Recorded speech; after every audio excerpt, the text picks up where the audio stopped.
Imagine, if you will, a house that whispers secrets in the dead of night.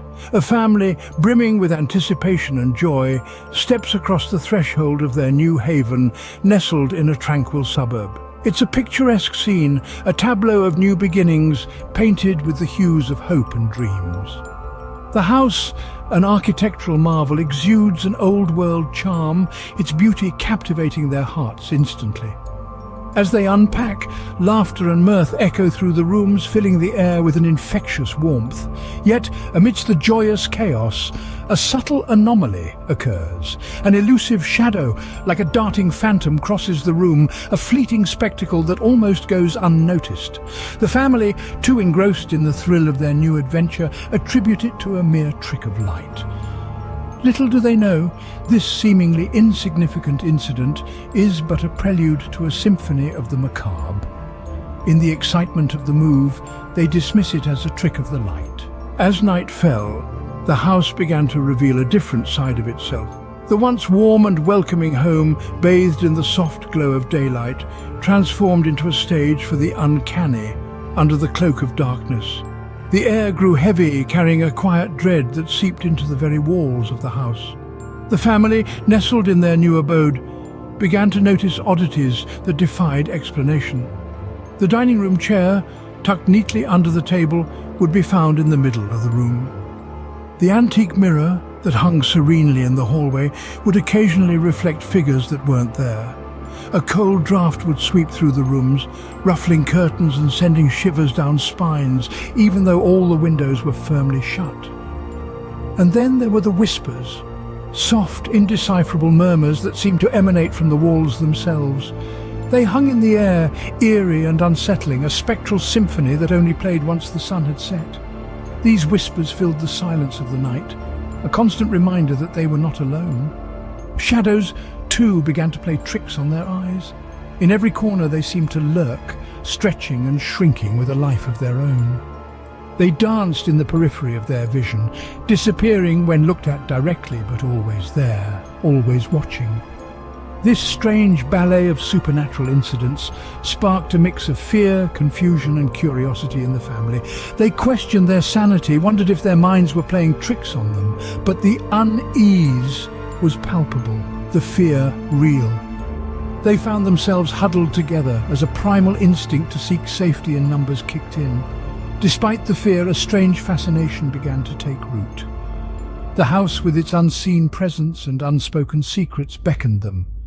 It was as if the house itself was a puzzle waiting to be solved, its whispers and shadows mere clues to a darker truth. They went to sleep that night, the whispers of the house echoing in their dreams. Yet they woke up the next day, determined to unravel the mystery of their new home. Little did they know, the real horror was yet to unfold. In daylight, they began to uncover the tragic past that haunted their new home. The whispers that filled the air at night led them on a relentless quest for answers. Their research took them deep into the house's history, peeling back the layers of time to reveal a story soaked in blood and tears. In the heart of the quiet suburb decades ago, their dream house was the stage for a macabre ballet of murder and betrayal. They discovered that the previous owners, a seemingly happy couple, were driven to the brink of madness by jealousy and deceit. The husband, suspecting his wife of infidelity, was consumed by a rage that turned their love story into a chilling horror tale. One quiet night, the husband, in a fit of uncontrollable rage, ended his wife's life in the very room where they now slept. The echoes of her last desperate cries were perhaps the eerie whispers that now haunted their nights. The chilling realization crept over them. They were not alone in their new home. As they dug deeper, they found that the husband, racked with guilt and unable to live with his actions, took his own life in the same room.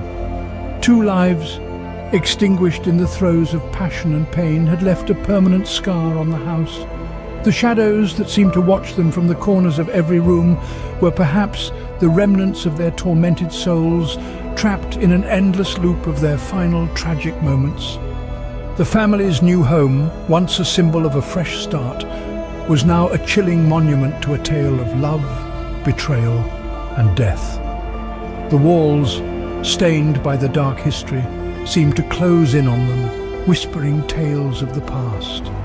They now understood that they were living with the restless spirits of the past. The house, their dream-turned-nightmare, was a prison for souls seeking release from their eternal torment, and they were the unsuspecting new inmates. As the days passed, the spirits grew bolder, their actions more sinister.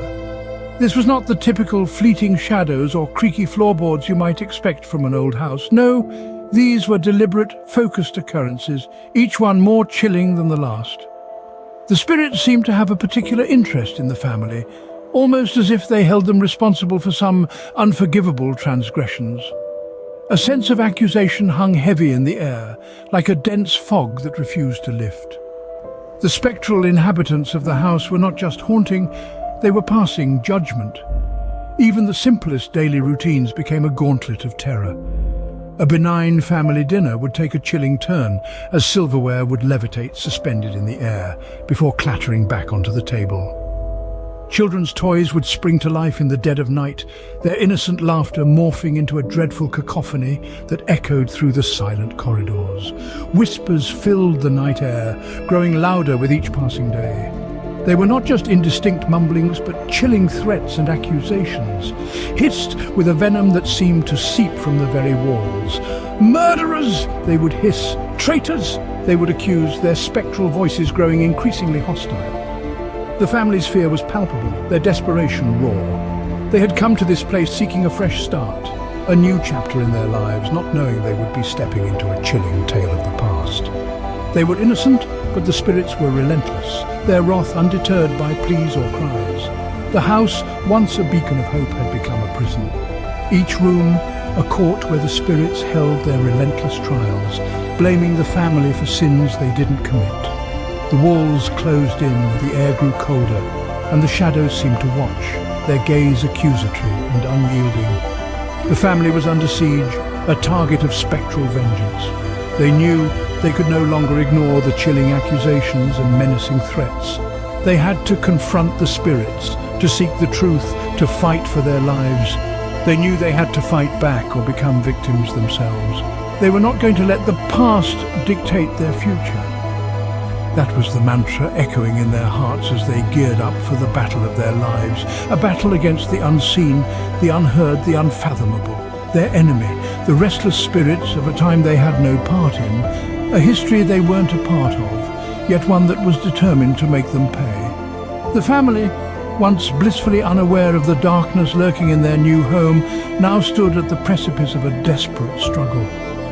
But they were determined, their resolve unshakable. Each strange occurrence, each eerie whisper, each spectral shadow had only hardened their will. They were ready to confront the spirits, ready to fight for their right to peace and harmony.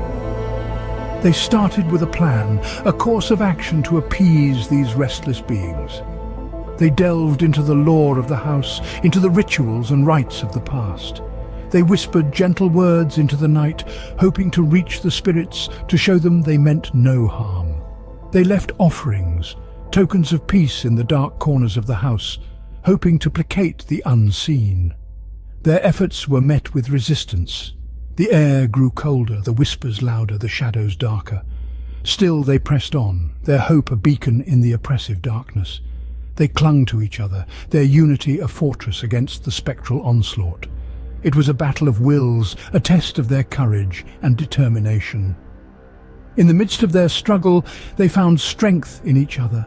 They found courage in their shared experiences, in their shared determination. With each passing day, they grew stronger, their resolve unyielding. They held on to their hope, their belief that they could reclaim their home from the clutches of the past. Through it all, they never lost sight of their goal. They were fighting not just for themselves, but for each other. They were fighting for their home, their sanctuary. They were fighting for their future. In the face of the unknown, they stood united. Their unity was their strength, their hope, their shield, and they were determined to win, no matter the cost. In the end, it was the truth that set them free. The family, driven by determination and courage, unearthed the dreadful secrets buried deep in the foundations of their home. They discovered a tale of heartbreak and deceit, a tale that echoed through the halls and rooms of their house. The spirits, bound by the chains of their unresolved past, were not villains but victims, victims of a tragedy that time had forgotten. The family confronted these spectral remnants of the past. They pleaded for peace, for understanding. They promised to honor the memories of the departed, to remember their story, to give them the closure they so desperately sought. And it worked. The air grew lighter, the whispers fell silent, the shadows retreated. The spirits, finally at peace, vanished, leaving the family alone in their home. And so they escaped the house's dark past, ready to fill it with memories of love and laughter instead.